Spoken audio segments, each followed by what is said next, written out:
سورہ والناس کو الٹا کر کے سانپ کے کاٹے ہوئے پر دم کر دیں پڑھ کر تو وہ شفا پاتا ہے۔ تو میں نے سوچا کہ الٹا پڑھنا حرام ہے، مگر الٹا پڑھنے میں جب یہ اثر ہے تو سیدھا پڑھنے میں کیا اثر ہوگا؟ تو فرماتے ہیں کہ میں الٹا تو پڑھ نہیں سکتا کہ یہ حرام ہے، میں نے اب سیدھا پڑھ کر کے پھونکنا شروع کر دیا۔ سانپ والے کو بھی شفا ہوتی ہے اور بچھو والے کو بھی شفا ہوتی ہے، چاہے بچھو قدم بوسی کرے چاہے سانپ، بہرحال اس سے فائدہ پہنچتا ہے۔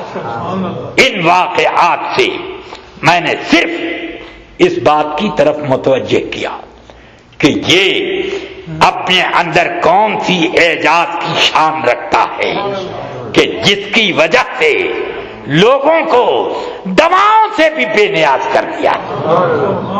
یہ رب کریم کا ایک عظیم سرچشمہ رحمت ہے۔ اب آئیے ایک بات یہ بھی بتاؤں، کتنے علوم اس میں ہیں، اس کو ایک مثال سے میں ظاہر کروں۔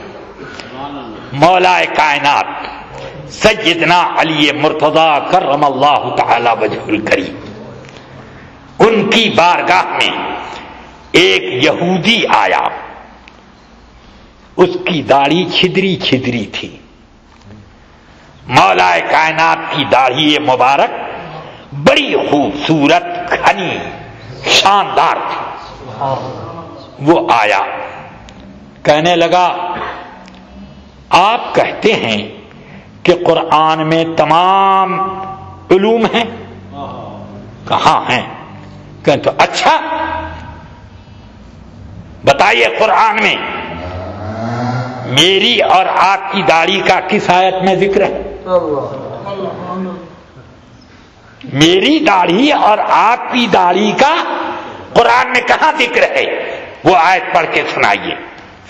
مسکرا کے فرمایا ہاں قرآن کی ہے آیت، والبلد الطیب یخرج نباتہ والذی خبث لا یخرج الا نکدا۔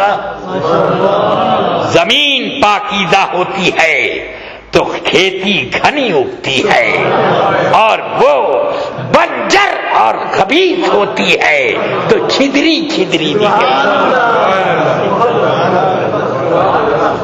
اپنے جیسا منہ لٹکائے ہوئے چلا گیا۔ جن کو اللہ نے علم دیا ہے وہ جانتے ہیں کہ قرآن میں کتنے علوم ہیں۔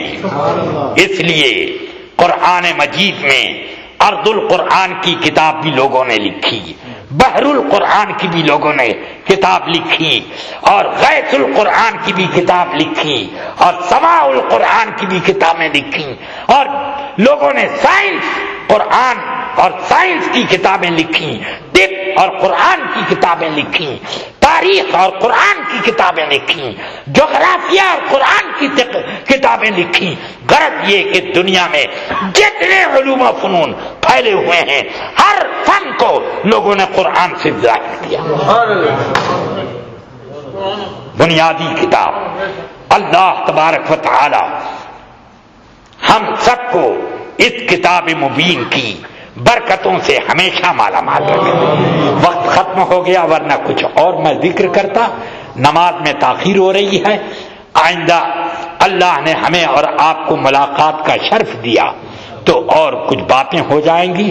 اللہ تعالی مجھے یا رب العالمین مجھے اور میرے ان تمام احباب خلص اخوان کو اپنی رحمتوں سے نہال فرما، اور تعظیم قرآن اور برکات قرآن سے ہمیں یا اللہ مالا مال رکھ۔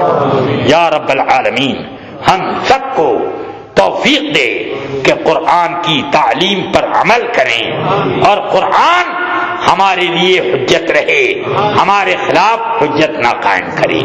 یا رب العالمین اس قابل ہمیں بنا۔ یا رب العالمین ہمیں تعلیم قرآن، تلاوت قرآن، تعلم قرآن کی توفیق عطا فرما اور فہم قرآن تو عطا فرما. ربنا تقبل منا انك انت السميع العليم وتب علينا انك انت التواب الرحيم.